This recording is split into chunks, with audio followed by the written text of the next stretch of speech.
Restream is figuring out that we're going live. Come on, Restream. There we are. What about, yes, Twitch. Twitch realizes that we're here. What about YouTube? YouTube always takes me a second. It looks like we are live on YouTube. Let's make sure that everything came together okay. Hey there, YouTube. Okay, yeah, looks like we're live on YouTube as well. Hello, audience members. Not a lot of you chatting yet, but I'm assuming that a lot of you are watching ads on Twitch right now and are going to catch up with us in a second. Magic Man is here. Airy Twitch is here. Good to see you all. Today, we're going to be talking about the special rewards that you get for playing in Trumbull Valley. We've been holding off on this for a while just because we didn't want to like spoil it for everybody. This is sort of the stuff you get at the end of the Trumbull Valley storyline or just after you've done a lot of exploring. But our guests today are going to be Dan Mode way over there on the right and Mark Lautenbach in the middle, and Brant is kind of hiding behind me. We don't need to see Brant. So we've got these three folks here. He's like peeking. There he is. There's Brant. Hey, Brant.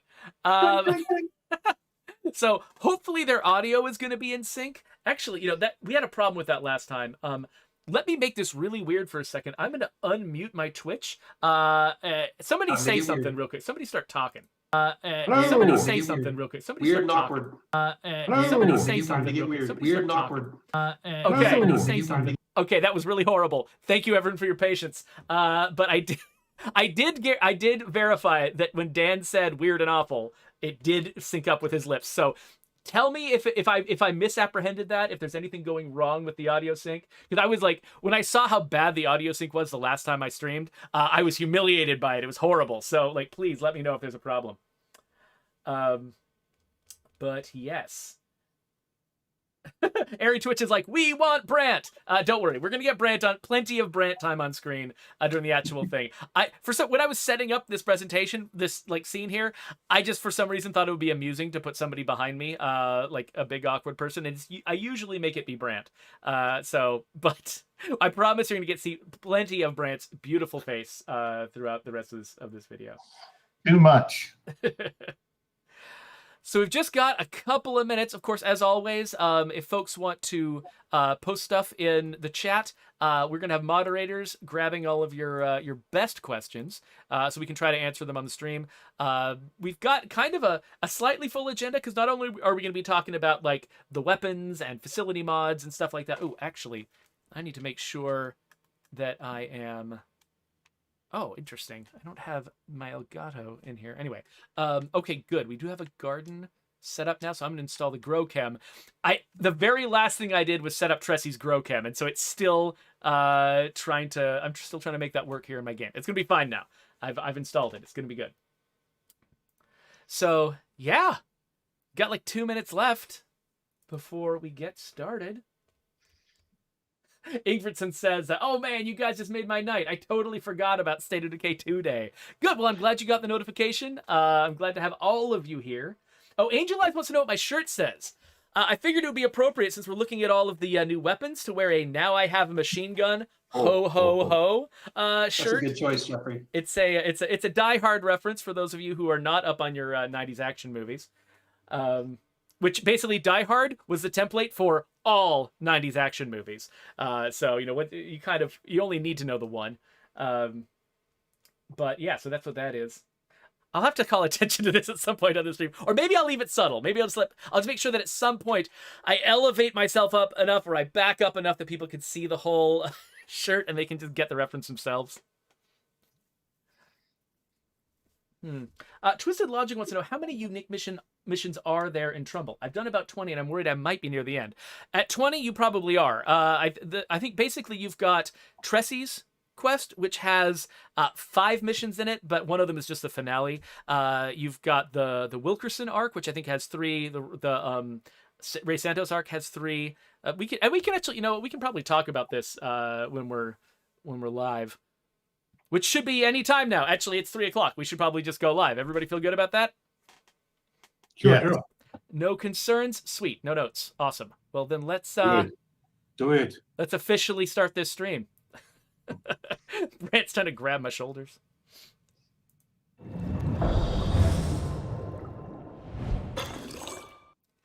Hello, survivors. Welcome to the State of Decay 2 stream. I'm your host, Jeffrey Card, and now you have had 3 weeks to play in Trumbull Valley, and we've been avoiding talking about certain aspects of the Trumbull Valley experience because we wanted you to discover them on your own before we started blabbing about them.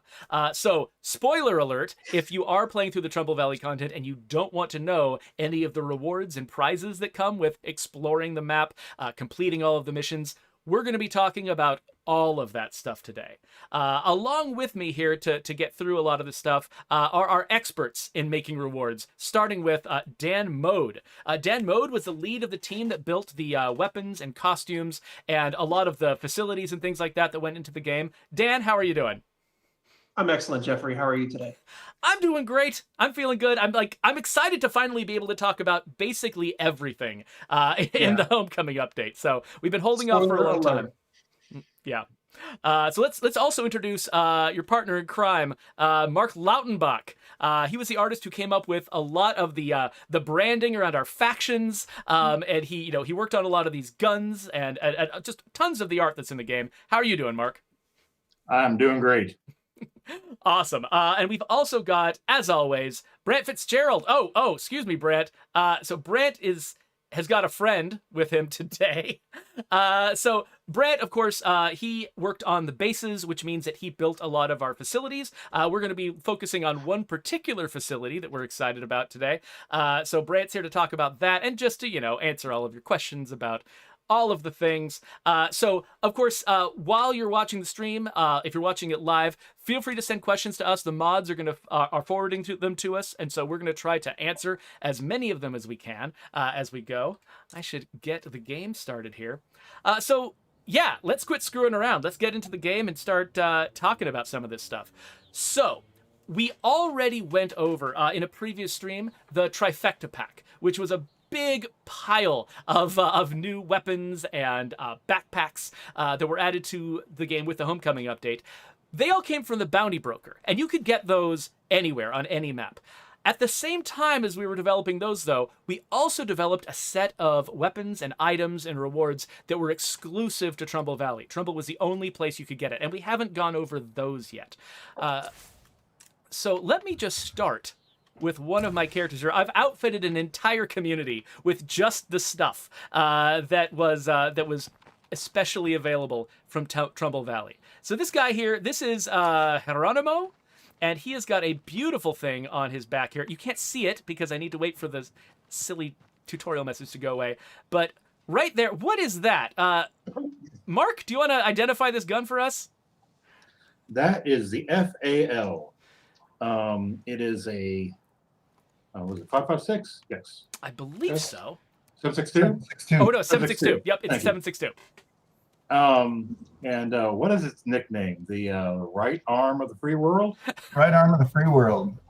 And so I thought that'd be appropriate for the network because that's kind of their thing.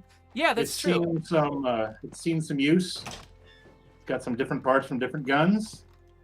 It's well worn. Yeah. But it is the pride and joy of its owner. Yeah, so we'll notice that the audience should notice that as we're going over these, that some of these guns are sort of themed to the network, and some of them are themed to Red Talon. I'm curious, how did you guys approach the difference in character between those two sets of weapons? Like, if you're carrying a network weapon, what should you expect to be different about that network weapon as opposed to a Red Talon weapon?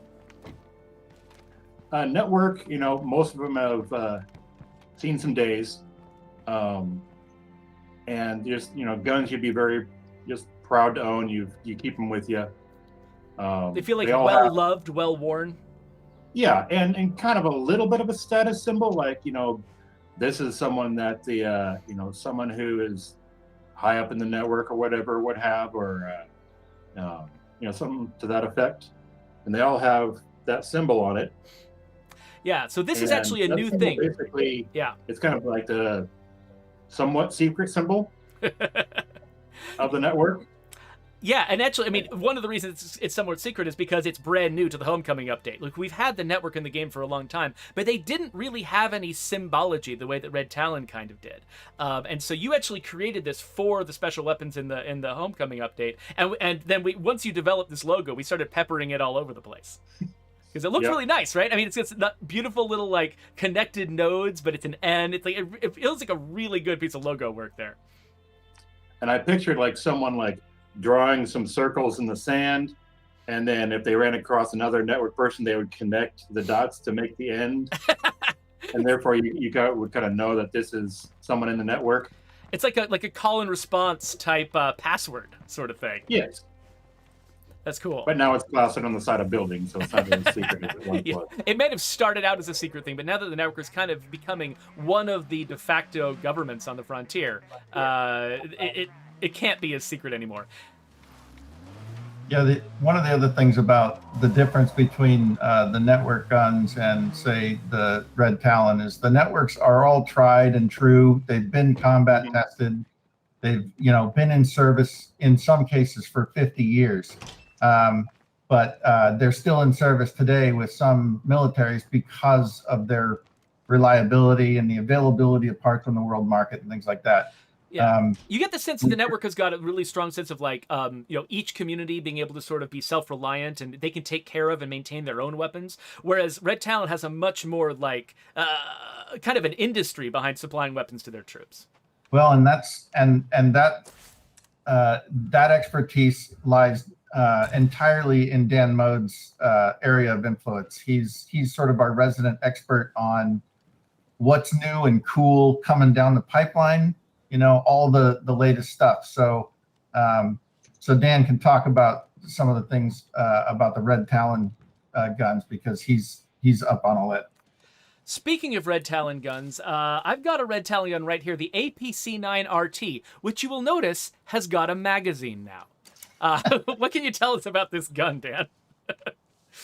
Yeah, so the theme to the Red Talon stuff was like modern military contracts, new next generation weapon systems. And we thought that would be like a really good contrast with the tried and true classics that the network has. So there's a lot of new slick technology. And so the APC-9 is kind of like the modern replacement of the MP5. And figured it would be a really solid weapon for State of Decay. And one thing that I actually forgot to point out is that each of these characters is also carrying a melee weapon. So not only do we have these new network and Red Talon guns, but we've also got some melee weapons that are inspired by various aspects of Trumbull Valley. Mark, do you want to tell us a little bit about Eli's mighty socket wrench here? Sure. So in the original game, you had the big ass wrench was just a gigantic, was it an open-ended was a box wrench? Yeah, it's a kind of wrench you can feel like it just could be like stamped out. Basically, it's just the simplest possible shape of a wrench. It's something that you would fix like semi-trucks with. So we wanted another big ass wrench that Eli would also use. So I happened to be cleaning out my grandpa's garage, and I found this thing. It's enormous socket wrench. The original. It's super old socket wrench, and it looks like something that could cause some damage. And so I put that in the game as an homage to Eli and also an homage to my grandpa. So did you use it as reference and model and texture it yourself, or did you actually like scan it in? I used it as reference. I made it. It's a little bit bigger than the one I got in my hand, and the handle's a little bit different. Just a little bit. Gives you some grip. But it's in the line of a few things that I got from my grandpa's garage. You may recognize this bad boy. Look at this the thing. hog splitter. Yeah, let's see that blade. Holy crap. Yeah, it's ridiculous. It's super rusty. I should probably clean it up a little bit, but it's just got that natural, like it's been in the barn for several decades rust to it. And so if anyone out there has played with the hog splitter, you know exactly what weapon we're talking about. That thing is amazing. Yeah, as a side note, if you visit Mark's house, it's actually really dangerous to walk around in there because there's so many like old rusty weapons lying around. Yeah. You don't want to trip on anything. One of those, like, I have no idea what this is for, but it looks super awesome. Took me a while to figure out what the hog splitter actually was, and that's what it's called. It's called a hog splitter. Make sure you're up to date on your tetanus shot. Yeah. Hey, we've got a question from Dutch Daily. Are the weapons unique to Trumbull Valley only available to be found once? So the ones that are integrated into the discovery system, I believe that yeah, like they're at a certain place where you get that weapon, and that's the only place where you get that weapon. I believe. So that's once per save, or yeah, once per community, basically once per community. I think. And then some of these weapons are in Gen Pop loot. Sorry, the general loot table. So you will find some of those in other places as well. Yeah, unfortunately, I don't feel like I've got a solid list right now where you can precisely tell you which weapons in which category. So, but if when you find a weapon, your character says something out loud and reacts to getting the weapon, that means it's a discovery.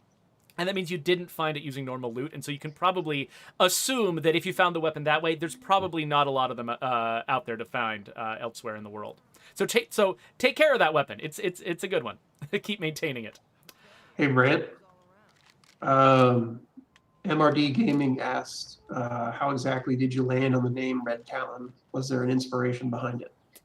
So that goes back to the wild, crazy days of Lifeline. Yeah.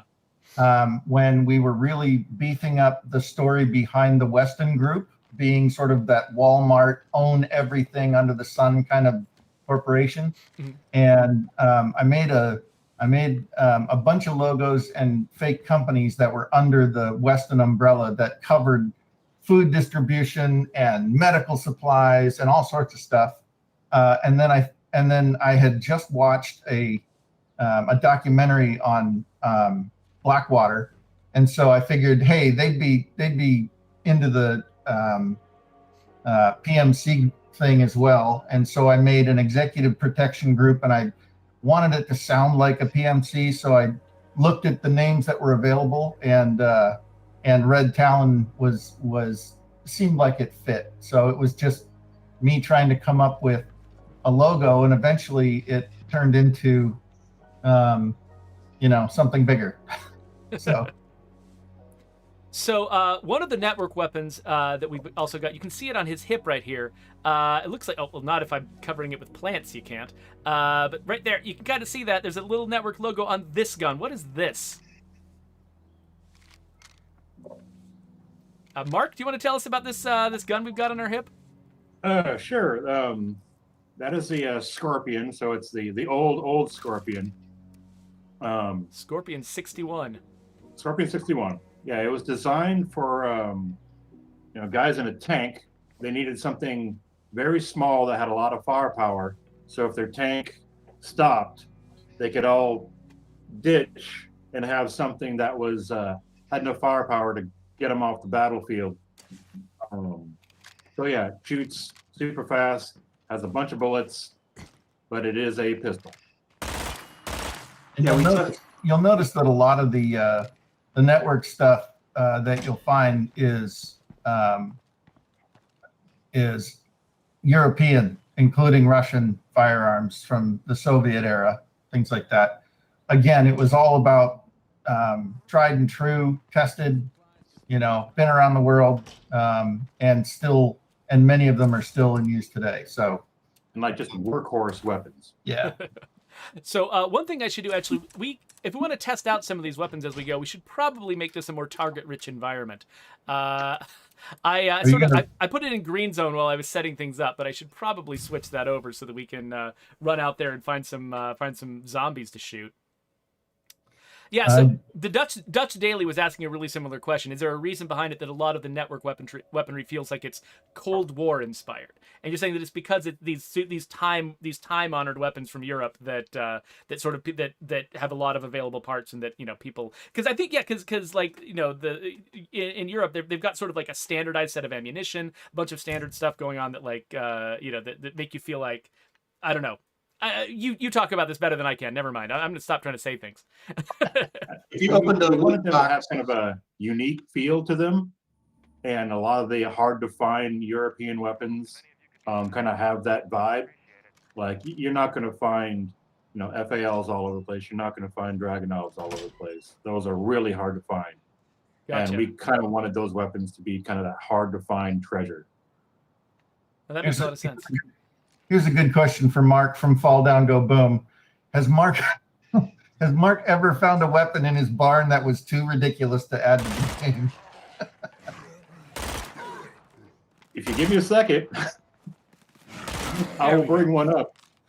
What? Because yeah, I've got this. I think it's a scythe of some sort. The handles are just too ridiculous for us to actually carry, but it is a super cool weapon. I wish we could figure out a way to get it in, but it looks like it would hurt super bad. But yeah, the handles are just too awkward for our rig to handle. So Undead Toad is asking whether or not we're going to, there are other secret weapons besides the rare weapons. We actually have had a bunch of secret weapons in the game for a while, and we're going to get on to some of those. There's actually more weapons that we released with the Homecoming update than what you're going to see just coming from Trumbull Valley, but we're going to get there in a little bit. The next one we should, let's look at what Alberta here has on her person. So she has got this pretty fancy looking little gun. The AKS-74U, not the Valentine version. Who wants to tell us something about this gun? Well, it was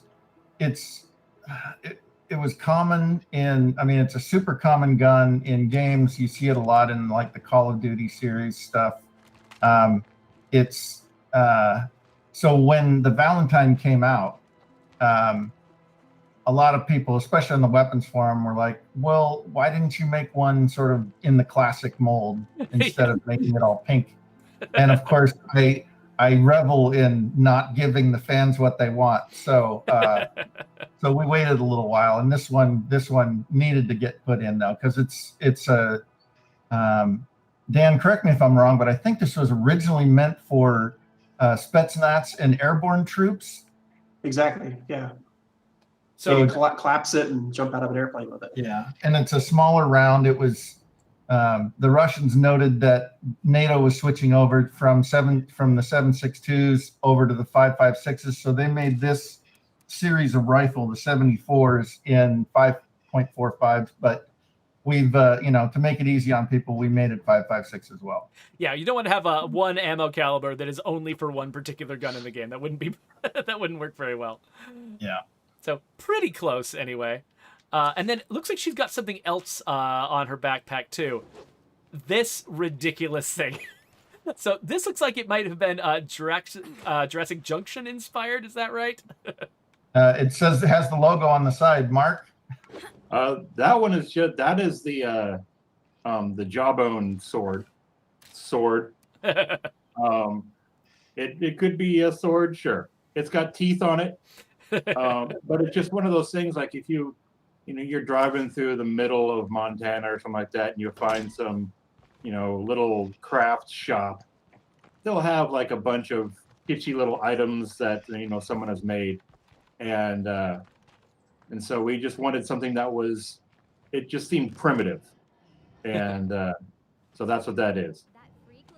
Maybe I'll save this Juggernaut for later. Yeah. You're about to pick a fight you might not win. Yeah, I need to make sure that I've got the right weapon in store before I go after that guy. Okay, so let's look at somebody else. Let's see what Harley's got. Oh, this is an old favorite. Harley has got the SVD. I don't know, Dan, do you want to give us a little bit of background on this one? Sure. This is the Dragunov's sniper weapon. Honestly, I'm probably, of the three of us, I'm the one that knows the least about it. Oh, really? I assumed sorry. Whoever wants to talk about it, go right ahead. So yeah, I modeled it. It's got composite wood stock. The stock is the craziest thing I've ever seen on a firearm. It's super complicated, but just looks super cool. It was their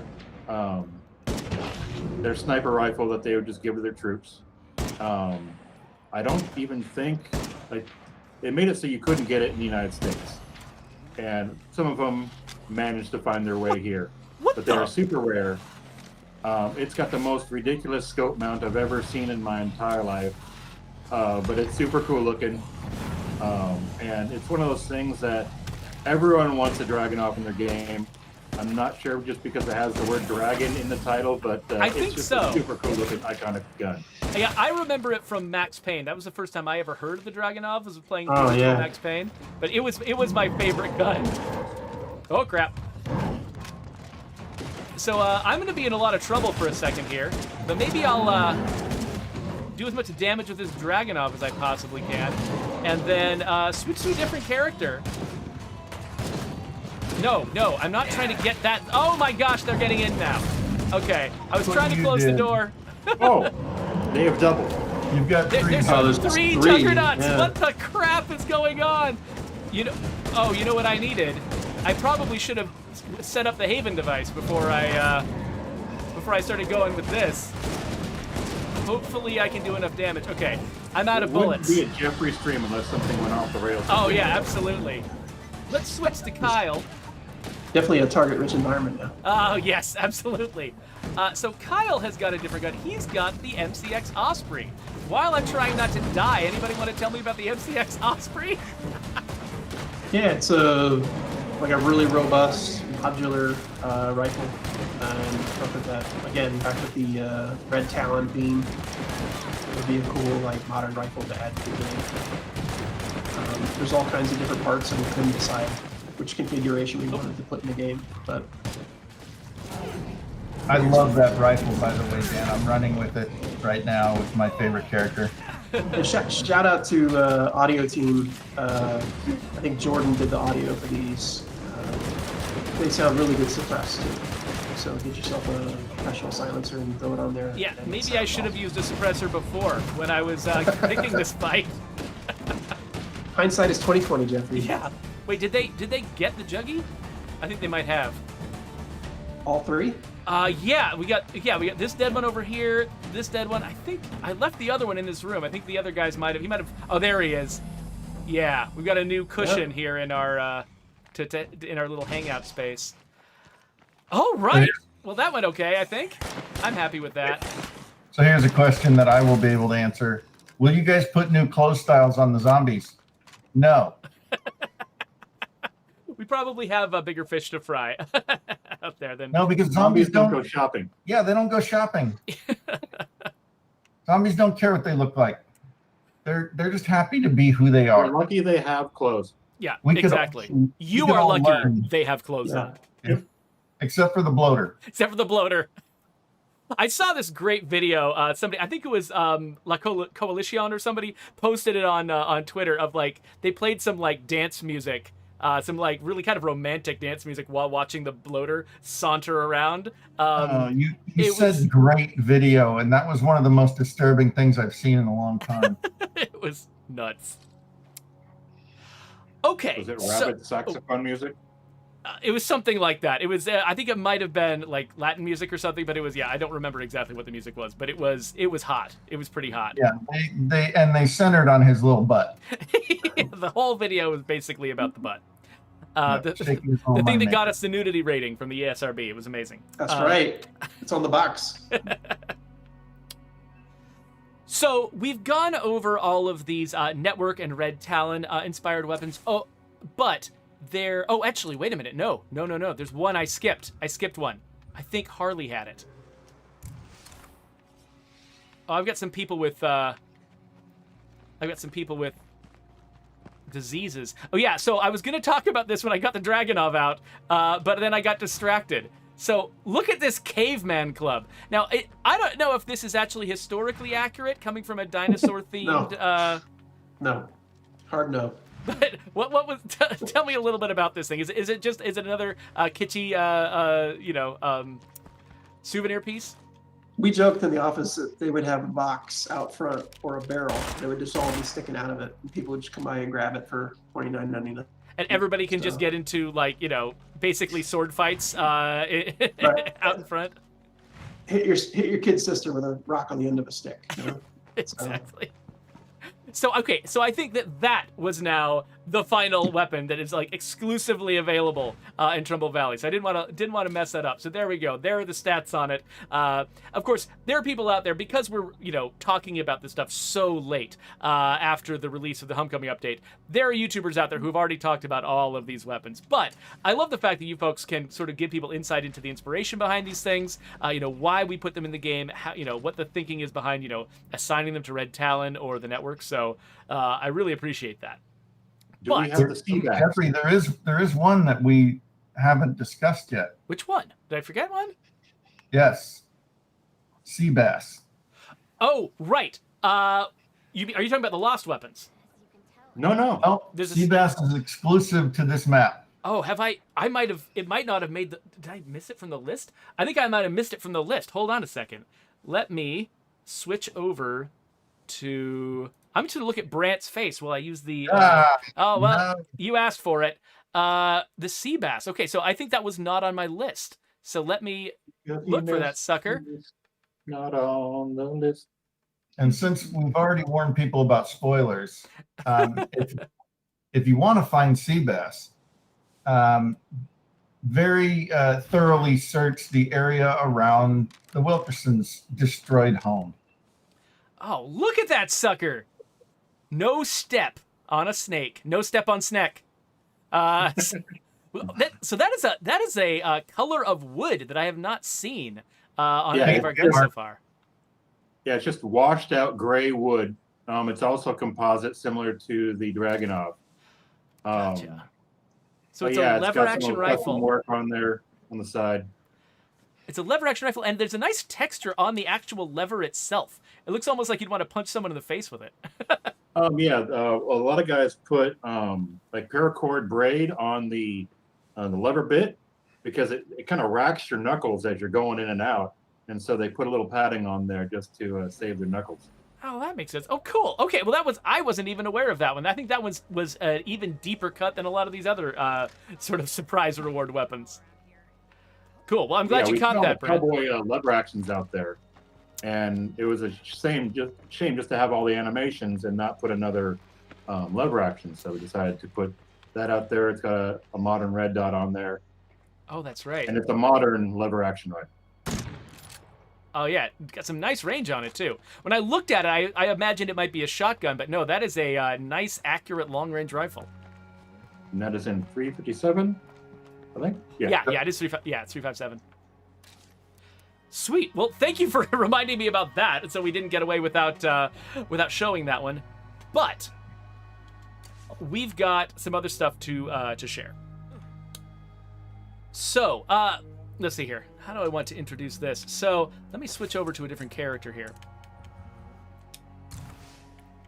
So when we develop the bounty packs, a lot of the time we will come up with, oh no, Geronimo died. Oh no, get him. I'm pretty sure that my survivor here has also got blood plague. So let's quickly heal her before she gets into too much trouble. So the one that had all the special stuff is no longer with us? No. I've still got some special stuff over here. So okay. So this character right here, she's the one that I did not give Trumbull exclusive items to. So what I was going to say before is that when we're developing the bounty pack weapons, sometimes we'll develop more weapons than we need because you guys are just like prolific and you just sort of like, you sweat extra guns and weapons when you get stressed out. And so we end up with just more than we can use. And so we actually had a little pile of weapons that was just sort of waiting for the right opportunity to come into the game. And so while we were, setting stuff up for the Homecoming update, we threw a bunch of these little extras into the game. So this character is actually carrying all of them. So why don't we start with the Kanabo, which she's got on her back. I hope I'm pronouncing it that right. What is this? That is a Japanese, just a big club. I think it's for like smacking people off of horses. That makes sense. It is. I mean, the proportions aren't period correct just because we have certain limitations. But yeah, that is a Japanese Kanobo, and I mean it's just a cool looking weapon. Yeah, so, no, it is ridiculous. I just made it one day, and it kind of got dropped off the list, and fortunately, we were able to get around to it. throw it in there. And then what is It this? is a heavy weapon. I would say, what is this beautiful white assault rifle that she's got on her back? That is the USC, so it's basically a civilian version of the UMP, UMP. So it's got a standard 16-inch barrel, and it is semi-automatic, so it doesn't have the fully automatic function. That's what makes it civilian. Which is but it fine. comes in this really cool kind of marine light gray. And I just love the color that it comes in, so I was glad we got to be able to put that in as well. Well, unfortunately, I don't have an infirmary in this space because I was trying to show off too many different facilities. So I'm just losing characters left and right. It's amazing. I did the exact same thing. I put in the Haven device. I'm like, wait a second. I don't have an infirmary. Oh, no. I've just lost 2 characters in rapid fire. Oh, no. Oh, gosh. All right, well, oh. So, yeah, if you've seen the Doomsday, this is kind of the base model of the Doomsday. Oh, got it. Okay, that makes sense. Okay, so she's also got this pistol, the PPQM2. Is that one of the ones that we had on the list? Yes. Okay, cool. Yeah, tell me about that one. We had a 45 version in one of the packs, but natively it's a 9mm. It's a Walther PPQ, and it's something from my personal collection, so I just made it one day. And but yeah, it just didn't make it on the list, and now it is. It's also got an OD green polymer frame to it, so if you need to complete your green collection, we got you covered. Oh yeah, you're right. It does have that sort of green tone to it. What the heck? Why did I go into Nightmare? This was insane. This was a very bad decision. Here, I'll let you all... Ah, no! I'll let you all deal with this guy. Climb ladder. Oh, boy. My entire community is going to wipe. It's going to be amazing. It's good thing you planted melons, though. Yeah, exactly. So, this is the Sea and Sky shotgun. That one's been sitting in the background for a while. In fact, I've used it on a couple of streams without realizing that it wasn't actually in the game yet. Because it's just got such a beautiful name. Who wants to tell me a little bit about this gun? So, I have a thing for shotguns. I absolutely adore them. So in making some of our shotguns, I wanted to do one that was a marine. When they make it a marine shotgun, they put that stainless steel on it so it can handle being around saltwater environments, and I just like the look. And then I don't know, the name just sort of came. Sea and Sky. I don't know. There's nothing really interesting about it other than that it's got some aftermarket furniture on it, and it is also an Easter egg for one of our beloved community members. Oh yeah. But it was just one of those things that was sitting around. We didn't need another shotgun at the time, so it just sort of sat. I feel bad because most of the lost, quote unquote, lost weapons were Mark's, and I hope Mark never felt like it was personal, but 99% of the lost weapons were things that he made. Okay, I'm actually going to cure my survivor this time rather than just letting them die. What else have we got here? So we've got the classic SKS. Now, do we already have an SKS in the game? Got 2. There we We go. got 2, and we made basically the off-brand that has basically an AK mag, and then we have the Hunter version that's got the scope on it. But for some reason, the stock model just never made it in, and so we just fixed the glitch, and now it's in, and so you can have your stock. And there used to be a time where you could find that gun in every gun shop, pawn shop, basement. They were a very prolific rifle, and For like $200 bucks, them and they disappeared. Yeah. Every outhouse and doghouse. Yeah, now you can't get one for under $1,000, and they used to be like $250 because they're one of the most prolific rifles in the world.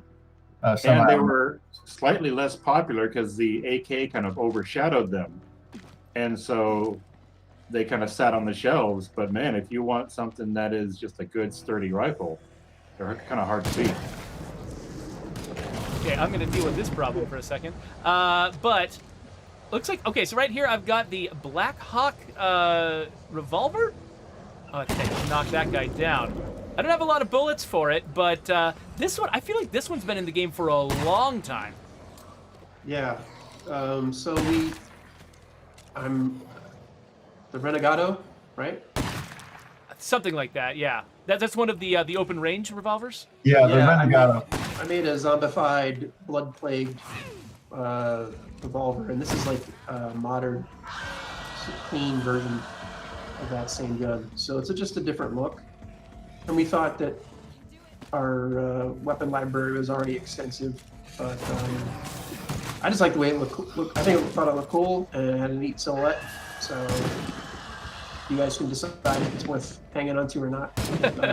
But I wish if we had a, I'm not even going to say it, but if you had a Renegado and you had a Black Hawk, you could run them.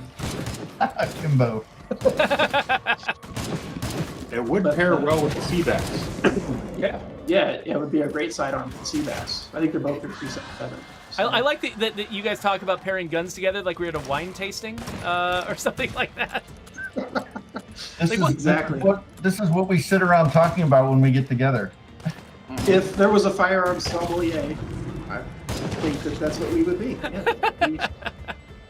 Yeah. There's a question, are these from Scooby556, are these random drops or rewards only?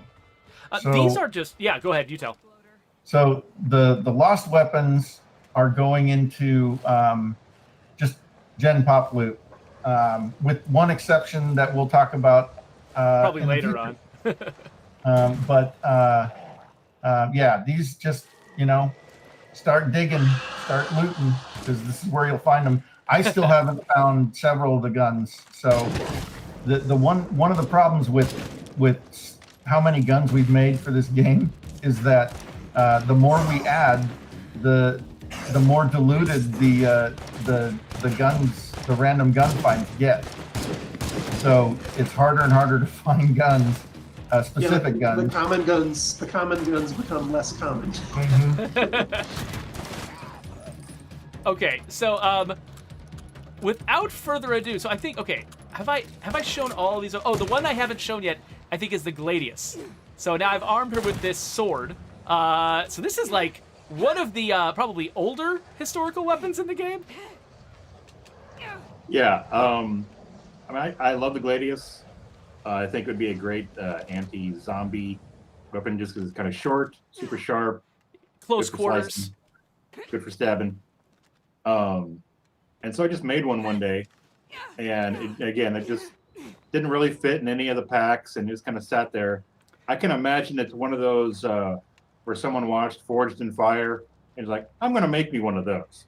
And they just made it, and then someone found someone's collection in the basement or something like that. That makes sense. I was going to say, like, has it just been, is it from like an ancient Roman zombie fighter or something like that? It dates back to long, long ago. I'd say it's probably a modern remake. Yeah, but that makes a lot of sense. Yeah. Just a recreation of something that would be authentic. So yeah, Scooby556, yeah, these things are all available in regular old loot. You don't even have to be in Trumbull Valley to get this stuff. If you're in Cascade Hills or Meager Valley or any of our old maps, you can totally find all of these same weapons. I love the hilt on this one, by the way. I haven't even looked at it this closely yet. That thing is gorgeous. It's positively Baroque, though not literally. It's a lot of decor on that sucker. Anyway, these are really cool weapons, so I'm really glad that we sort of rounded these suckers up and got all of them into the game because, like Brant was saying, whenever you guys make a weapon and then for whatever reason we don't find the right opportunity to put it into whatever, pack we're working on or something like that, I feel bad about, just all that extra work just kind of getting lost. So I'm really glad that we sort of found the right opportunity to put this stuff into the game because, I mean, I've already seen players, reporting that they found these weapons, they're surprised by them, because they weren't part of any of our promotional materials or anything like that. But yeah, I've been seeing a lot of love for these weapons, from players of the game. So, good show.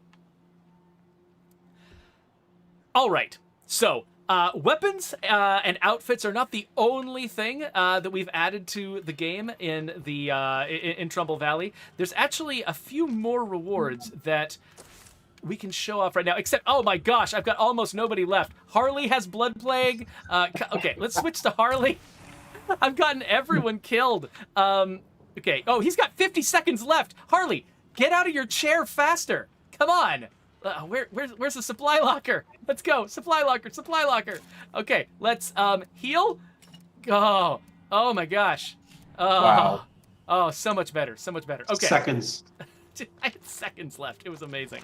Okay, so let's go get Harley in some more trouble.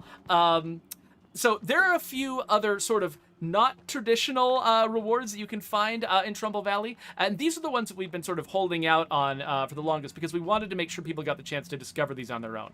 So one of these is the Wilkerson's Special Reserve. So the Wilkerson Special Reserve, it's a consumable, it's a throwable, and you can get it from Mickey. There's a few times in Mickey Wilkerson's storyline where you can pick it up, and then once Mickey has kind of settled down towards the end of his story, you can buy this from him by visiting him at his enclave. But basically, it's a lot like a lot of other fire weapons with a little bit of an exception, which is if you toss it up into the air, it's actually got a really short fuse, so it can explode in the air, do a little fire burst, and then rain fire over a larger area than it could reach on its own, which is a really clever use. So I don't think we had to actually add new features to make this possible. This is just using the same features that we've always had, in our weapon system, but we had never combined them in quite this way. I don't know. I find this to be a really clever sort of expansion of our, or sort of, I guess, abuse of our of our throwable system.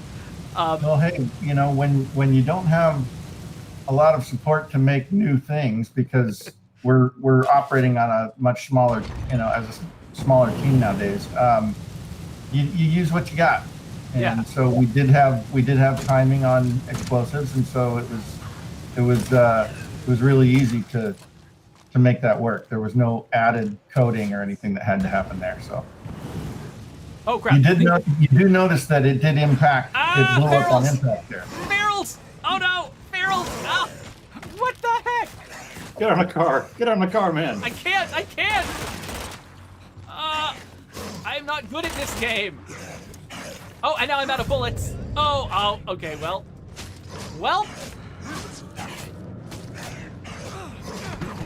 Oh, did I make it? What the heck? How did I make it? No, get off me. Okay, I'll get on the car. Oh. Okay. Wow. No, he's up there with me. What? No. Oh, you horrible what a way to go. monster. What a way to go. Oh, this is perfect. Oh, man.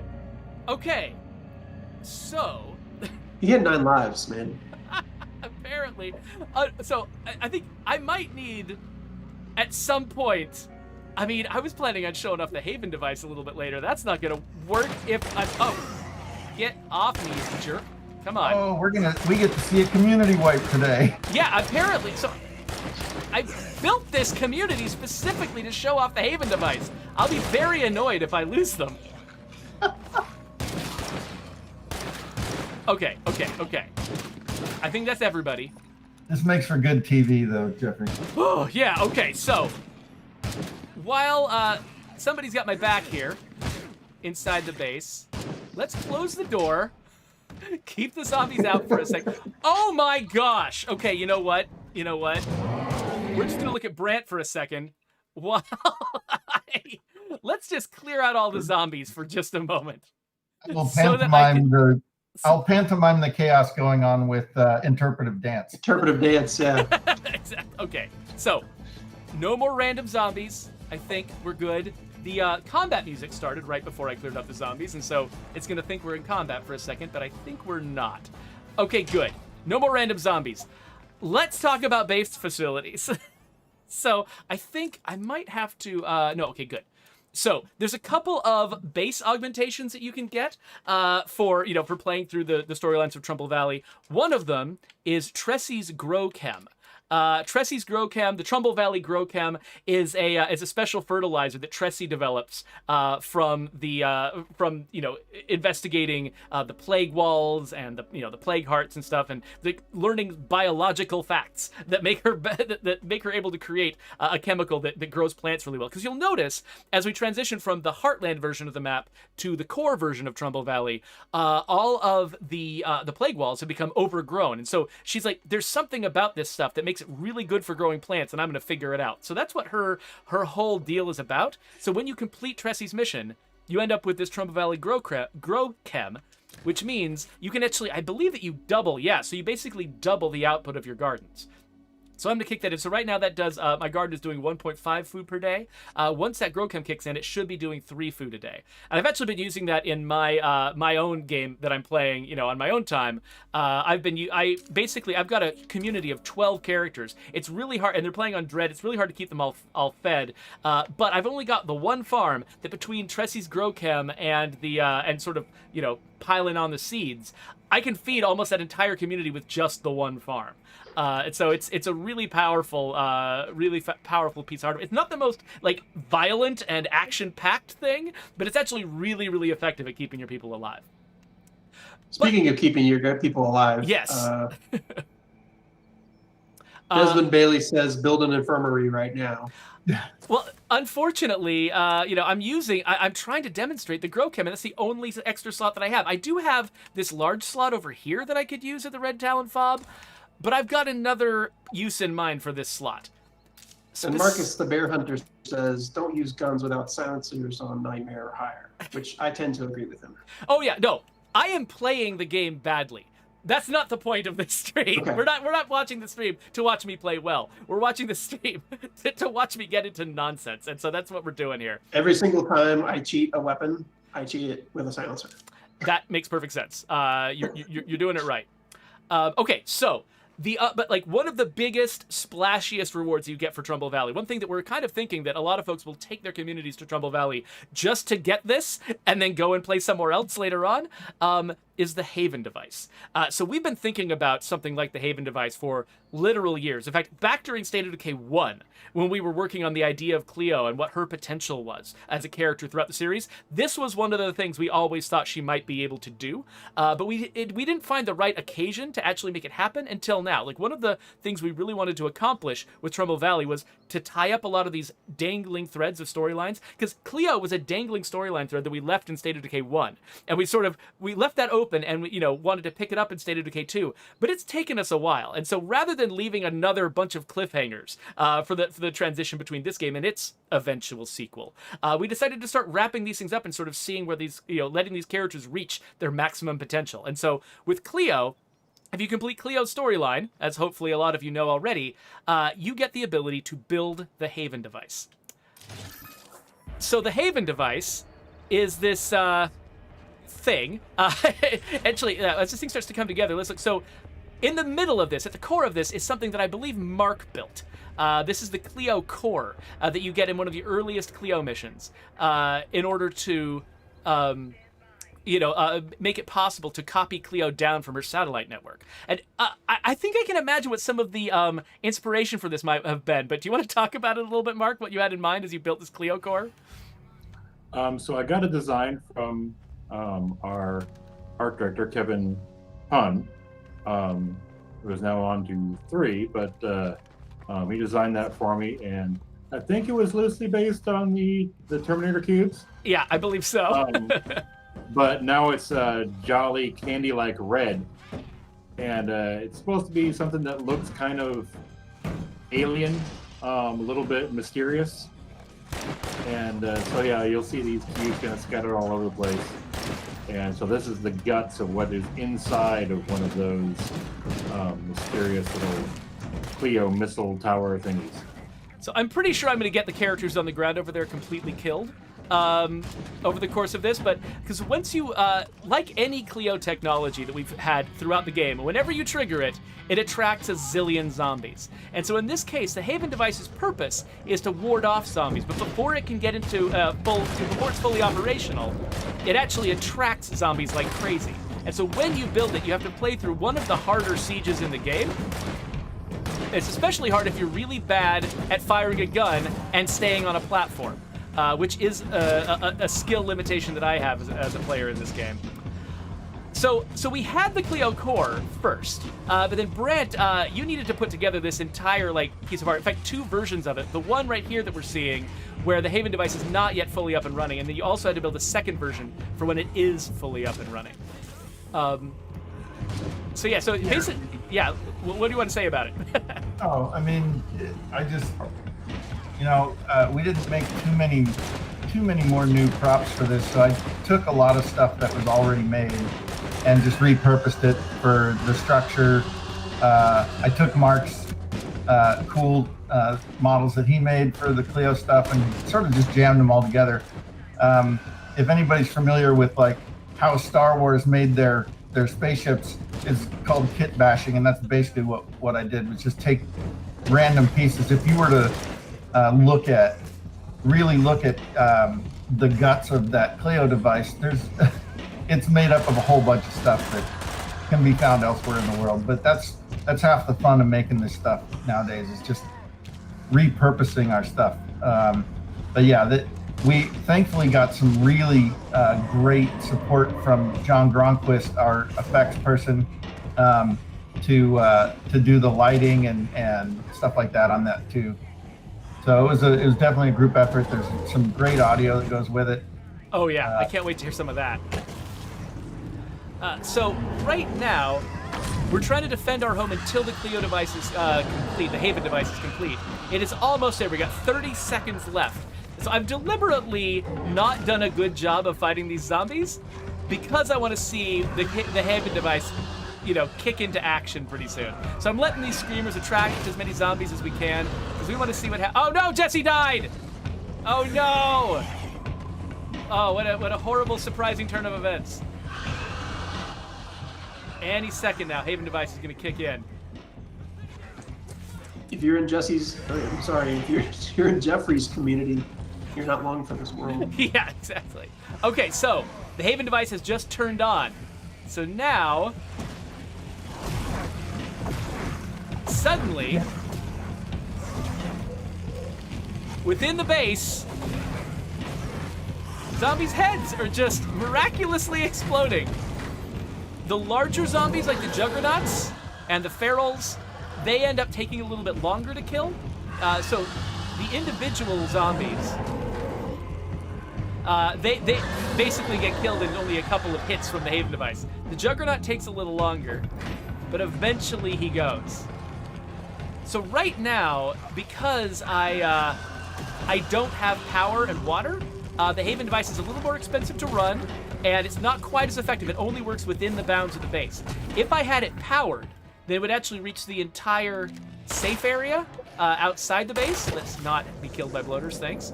It would reach the entire safe area outside the base, and so zombies wouldn't be able to get anywhere near us. But either way, not only does the Haven device have this effect of destroying the zombies, it also has a little bit of a deterrent effect on them, which means that you've got no risk at your base, which means that there are no sieges that are going to happen. So now that we've survived this one siege, there are no natural sieges that are going to occur at our base, which is great because I think I only have one person left.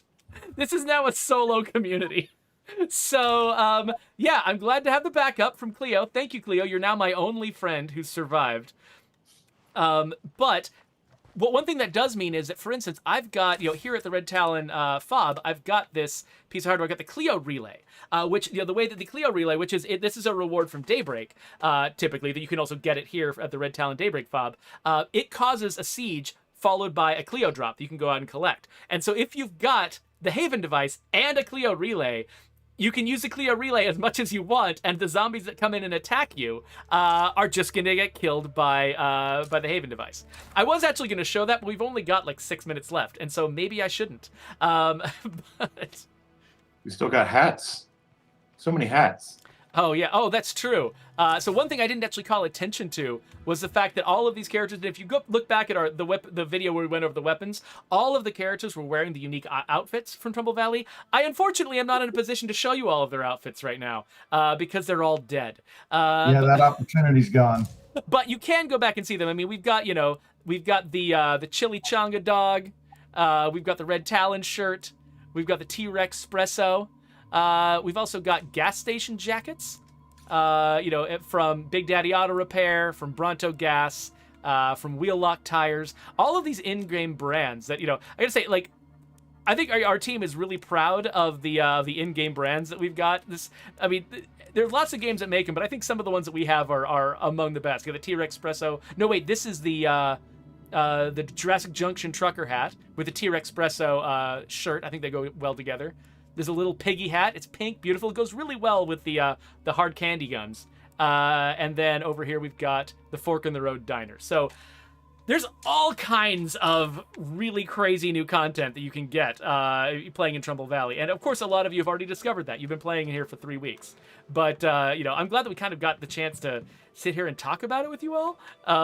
Because, these folks, Mark and Dan and Brant have been just these incredible contributors to this game, putting together all of these weapons, all these pieces of content. Also, tons of credit goes to Susan, our character artist, who puts together all of these outfits. I mean, we've had this really long run of putting together all of this new content for the game, month in and month out. For a while, you folks were on a monthly cycle, getting us brand new bounty packs all the time. And this game's arsenal of weapons and outfits and stuff is so huge now. And so I think, as a community of players, I think we owe you like a huge debt of gratitude for all the stuff that you've made for us. So thank you very much.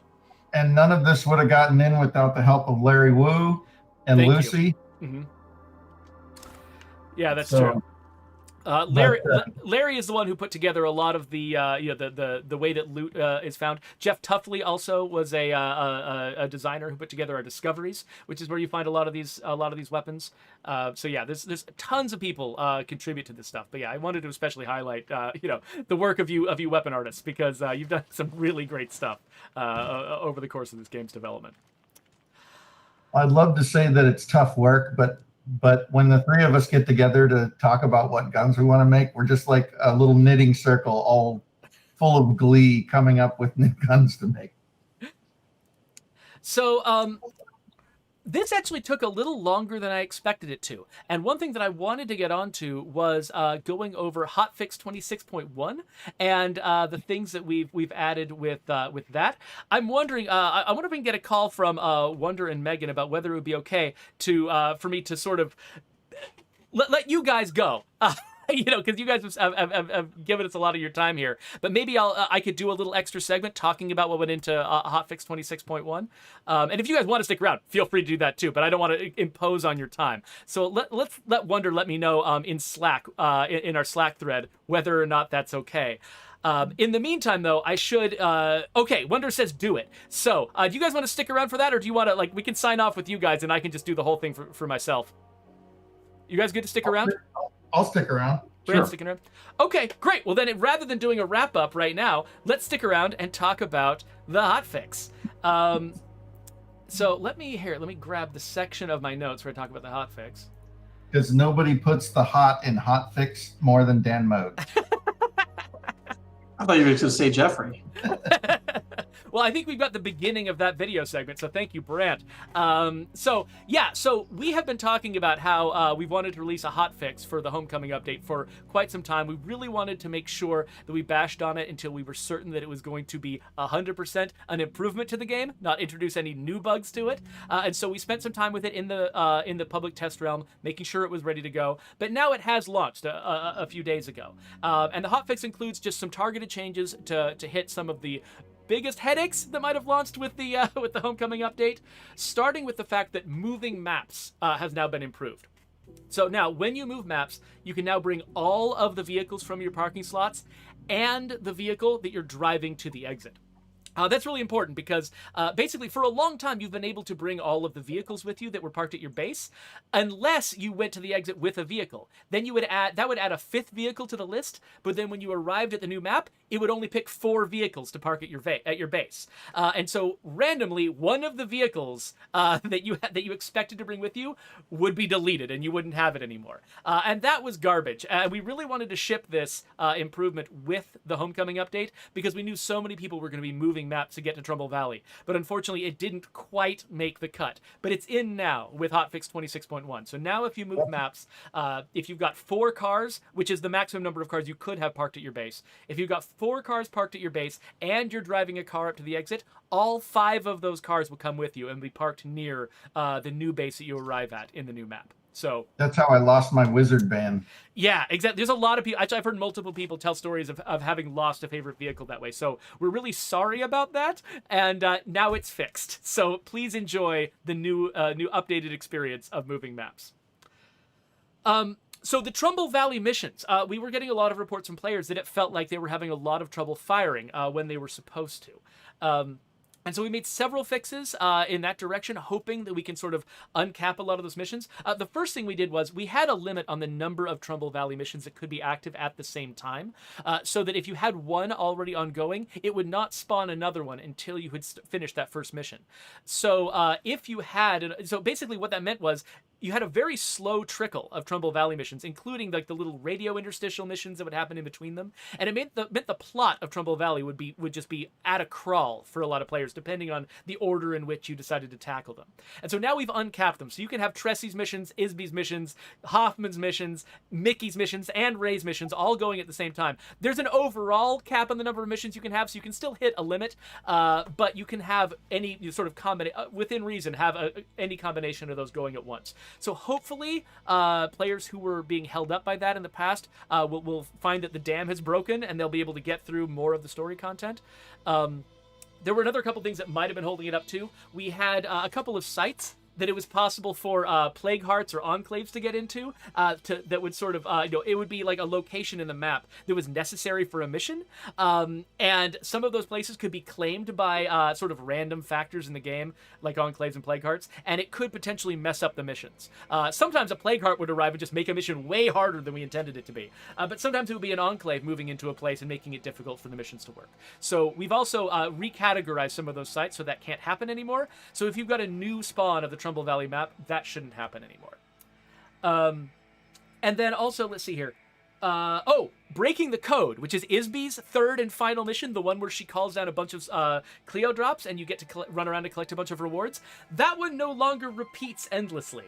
That was kind of it was an extremely minor scripting bug where basically we've got these things under the surface of the game called fate cards, which are basically a deck of cards saying which, that are sort of randomly doling out missions. And one of them, the one that was set up to decide whether or not you could spawn that final Isby mission, was checking the wrong variable to see if that mission had spawned before. So it was checking a mission that was like later on in the series. And so of course it would always find that mission had not spawned yet. And so it would just spawn the third mission again and again and again. And I think that might actually have been part of what was holding up the story for some players, because not only was that mission spawning again and again, but we could only have one active Trumbull Valley mission at once. So if you had Isby cycling, you basically would get none of the other story content forever. So that is now fixed. Isby's mission no longer repeats, and so I'm hoping that that's going to break the dam open and a flood of Trumbull Valley story content is going to come to those who weren't receiving it.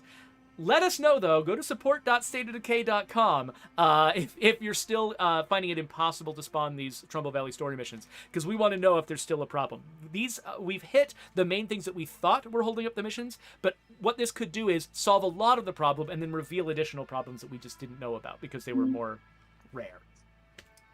So there's that. We've also made some fixes to our landmark outpost. I should switch over into gameplay mode so we can have a look at where that is. So we've got a landmark outpost all the way over here near the dam.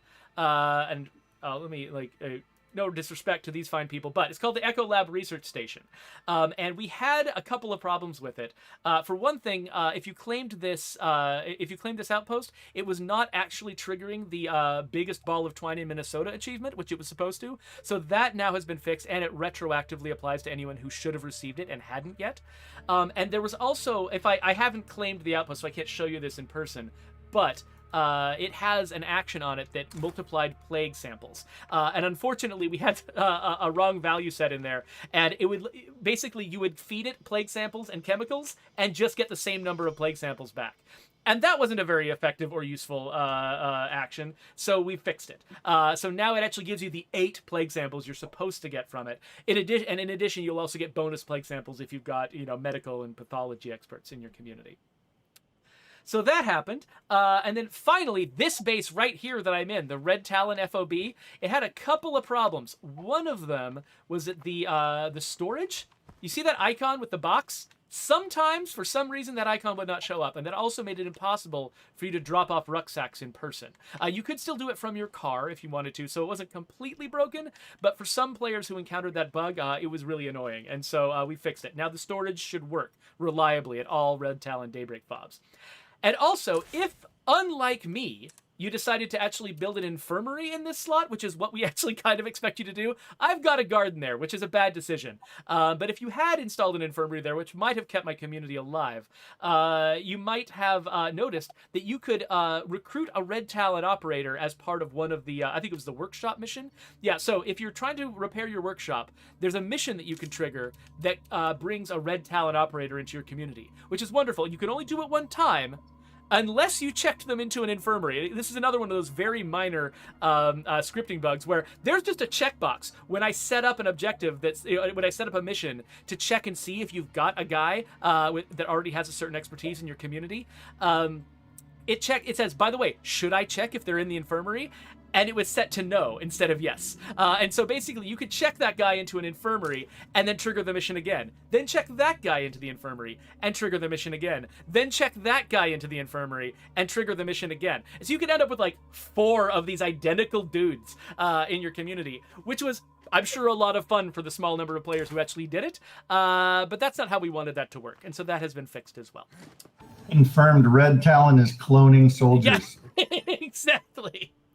And then on top of that, there were several sort of like fixes to the map that went on.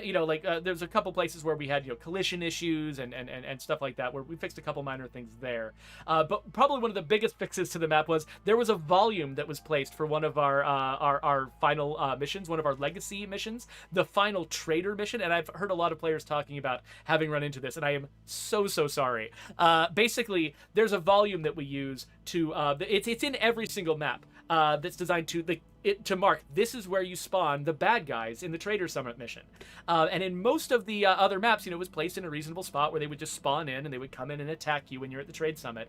But in this map, it was placed directly across a very rough rock wall. From the like a rock retaining wall from the factory, and so the characters would spawn in and they'd be like, I don't know how to get to that factory. And they would just give up and run away. And so, but unfortunately, we've got a mission critical area around the factory, so you couldn't chase them down. And so they would just run away, and you'd be like, guys, could you please come and try to murder me? And they would not come and try to murder you, and it was really, really sad. So that is fixed. I moved that volume so that now it's like just down the driveway from the factory. They'll definitely catch up to you at the right time, and you can, kill them to your heart's content. That's it. That's update 26.1. So sorry to all of those players who had to deal with those bugs. We really appreciate your patience. A lot of you waiting 3 whole weeks for this whole hotfix to come out. But it is out now, and so we're really grateful to everybody for sticking with us. And always knowing that, sometimes there's bugs that sneak into this game, and we regret them, and we're kind of embarrassed about them, but we're also here paying attention to what you're saying and fixing them as fast as we can. And so that's a commitment that we've made, and we're sticking with it. I mean, this Homecoming update, again, as always, we've had players ask us, is this the final update? It's such a big update. Is this your last hurrah? No, we're kicking off some new stuff. We've got new updates planned in the future. There's so much support that's still going to be coming in for this game, and it's because you're all out there still playing with us. Because as long as you're there, we want to be here too, making the game better for you and expanding it. So, thank you all. And with that, I don't know. Are we ready to wrap this up, guys? I think so. All right. Thank you for staying a little bit of extra time, everybody. Thank you to our moderators, especially Wonder and Megan, for hanging out in the chat a little longer than we planned. We really appreciate it. Dan, you got anything you want to say to the people before we head out? MRD Gaming says Jeff and Brant should be the Mythbusters for Halloween. Wow. Okay. Yeah, I think Brant just needs a hat And I just I need think to that go. was so awesome. I just need to go prematurely gray, and we'll be good. Yeah, so that's a great idea. Thank you, Dan, and thank you so much for everything you've contributed to the homie update and all of the bounty updates that went before. It's been really, I just really made an good. excuse to make a job around things I like. So Exactly. And thanks, everybody. speaking of things we like, Mark Lautenbach, is there anything that you want to say as we go? Yeah, just thank you for sticking with us through all the Game is Perfect issues. And I'm so glad you guys are liking the map and exploring and finding cool stuff. And hopefully there'll be many more things to find in the future. And signing off. And finally, Brant, anything you want to say as we go? Yeah, I mean, community knows that I love you guys dearly. I would like to say that I'm super proud of the entire team that worked on the homecoming map. It's amazing. You all have done incredible work. I can't name you all right now, but it's one of the best things I've been involved with in my career, and it's a pretty long career. So this team's great. We've got a great community. Hopefully we can continue to provide super awesome stuff for you. So thank you guys. And yeah, that was so heartfelt. I felt the need to remove your joke nameplate because it was just too disrespectful to the kind words you were saying. What was it? Fart director? It was Fart Director, yeah. So thank you so much, Brent. It's accurate. It's accurate. Yeah, we all fart, and you just point us in the right direction. It's wonderful. With that, so next, it's not next week, it's 2 weeks from now. It's going to be October. And so, we have a tradition of doing a lot of fun Halloween shenanigans around October, and we've got some big plans in store. So on the 4th, Joe Swarner is going to be hosting the stream, and he's going to be revealing to you the crazy ideas we've got for this year's Halloween. So please show up for that in a couple of weeks, and we will see you all later. Click on our subscribe button. Ring the bell. Smash that subscribe button, dude. Give this video a thumbs up. Click these links. Comment. Leave us a comment if you have a random thing to say. The Halloween shenanigans will be real. There's some great stuff coming down the pipeline. Yeah. Oh, I can't wait. It's some really. I mean, you've seen our stuff that we've done in the past. You know the kind of stuff that we're capable of.